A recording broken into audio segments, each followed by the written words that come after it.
So this is a movie that I have mixed feelings over. There are a handful of movies that I have mixed emotions that I don't hate, but I don't love. It's mixed. Daredevil, 2003. I saw this in February. I think it came out Valentine's Day, and I saw it opening night. And that was a fun Valentine's Day. That was a lot of fun. And I enjoyed the movie. I really did. But there are certain things that bug me, and I want to talk about them. First of all, before I say anything, Ben Affleck is not one of them. He does not bother me in this film. As a matter of fact, I think he carries the film in certain spots, which aggravates me when I hear the stereotype that Ben Affleck can't act, that he's a bad actor. It's not true. Sure, he has parts where he's very wooden and seems like, he's not trying, but he's a good actor. If you honestly think that about Ben Affleck, you haven't seen him in any of his really good movies. And Daredevil isn't like a award-winning movie or anything, but it's not a bad movie. It's one where Ben Affleck shows that he can be a great action star, and I like that. I really enjoyed him. But the portrayal of Matt Murdock, I loved how Ben Affleck showed Matt's inner turmoil. And not just that, but he reflected it in his voice. His voice had range. So when he was angry, he lowered his voice. He growled. And when he was sad, you can tell. But the whole time, he had this kind of almost accent when he was playing Matt Murdock. Kind of like the Christian Bale accent when he's playing Bruce Wayne and Batman. Because Christian Bale's accent is very strong. So when he plays the Americans, any American role, he puts on this thick American accent that's kind of low and growly. And Ben Affleck kind of did that a little bit. I mean, it wasn't an accent because Ben Affleck's American, but still. He changed his voice for the role, and it showed, and I liked that. It showed character, it showed depth. There were certain scenes where you could really see Matt Murdock's inner turmoil. One of my favorite scenes that they did really well, I think, was where Daredevil is hunting down this guy down a dark alleyway. The score is great. I have no problems with the score. The score is one of my favorites for a comic film. He breaks into a window, chases this guy down, beats him to a pulp, and then he looks out the corner of his eye and sees this kid crying, saying, "Please don't hurt me." Daredevil says, "I'm not the bad guy, kid." And the next time you see him, he's on the top of a building, questioning himself, saying, "I'm not the bad guy." That was beautiful. It was done really well. I liked that. But the problem is that it has certain scenes like that, a handful of scenes that are done really well, really dark, really serious, but the movie suffers from kind of a conflicting tone, I think. Certain parts are really well done, kind of an homage to the classic Batman '89 and The Crow in certain spots, like when Daredevil's hiding on the top of buildings and he's hiding with the gargoyles. It's an obvious reference to Batman. And when Ben Urich lights the flaming DD, that's a reference to the Flaming Crow. Great, that's really clever. I like that. But other scenes like the park scene between Elektra and Daredevil, you don't need that. Enjoyable? Yes. Maybe the first time. But besides that, it's stupid. You don't need that there. And the first time you see Kingpin, it's a dramatic camera shot of him going up, and you look at the Kingpin and you hear this gangster song. I don't know the name of it. "I'm an Outlaw." And it's weird. Because from then on, when you see Kingpin, he's supposed to be intimidating. He's supposed to be domineering. He's dangerous. But the first time you see him, he's a player. I'm supposed to be afraid of a player millionaire. No, that doesn't work. Now, if you've seen the director's cut, they do a brilliant job because once they introduce him, he goes... turns around, looks at his associate and says, in ancient times, the king would kill his messengers. And he goes berserk and kills both his bodyguards because they ratted him out. And that I love. They show the psychotic Kingpin. That's the Kingpin I need to see to really believe that this character can be dangerous.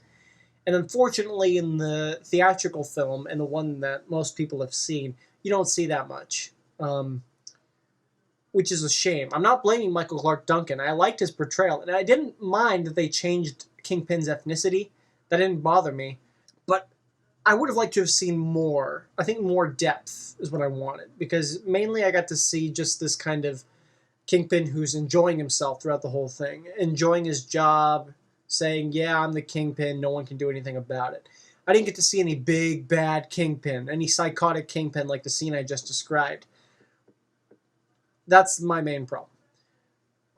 Colin Farrell as Bullseye, I like Bullseye. I thought he was great. My only problem is that with Bullseye, he was in some stupid, stupid scenes. And the music in the background was part of that in some of them. Like, the worst scene, oh my gosh. When he's in a plane and he kills a lady with a peanut. Do I even have to talk about that more? Just saying that sounds stupid.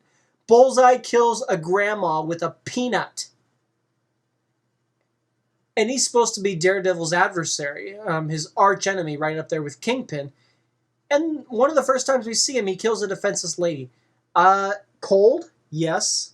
Stupid? Yes. The balance doesn't work. It works for a cheap laugh.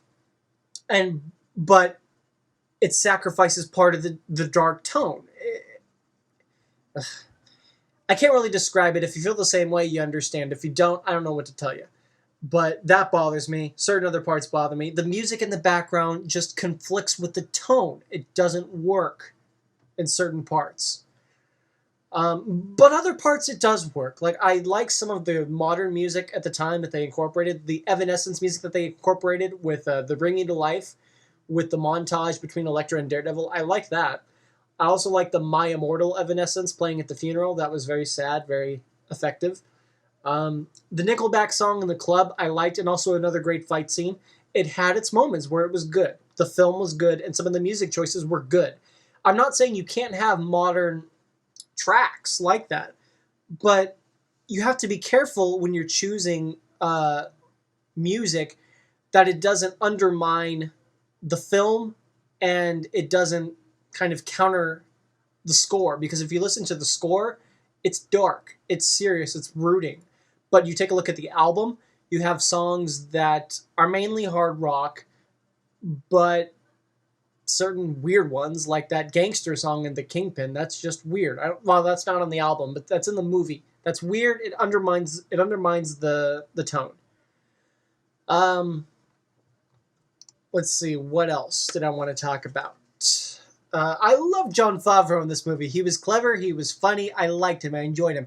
I'm curious to see what he would have done with Daredevil, but on the other hand, it wasn't just Jon Favreau that made Iron Man. It was a big part, but you have to keep in mind that Marvel Studios had Iron Man. 20th Century Fox has Daredevil, and you've seen what they've done with their franchises like Fantastic Four and X-Men. They care about making a profit, not about making a great comic film. Now, Iron Man's proven that you don't need an A-list superhero name to make a successful, great superhero film. So that gives me hope for Daredevil if they do a reboot, which I hope they do. If it's done right. If they do it right. I can't exactly say how to do it right. All I know is what I want to see more of. The dark tones in the 2003 Daredevil, the ones that they did, left me wanting more. I want to see more of that. I want to see the entire film based around that. And it was mostly, but the cheesy scenes that they had in it undermined the film, and I don't like that. Granted, they have a director's cut out there, which I suggest if you haven't seen it.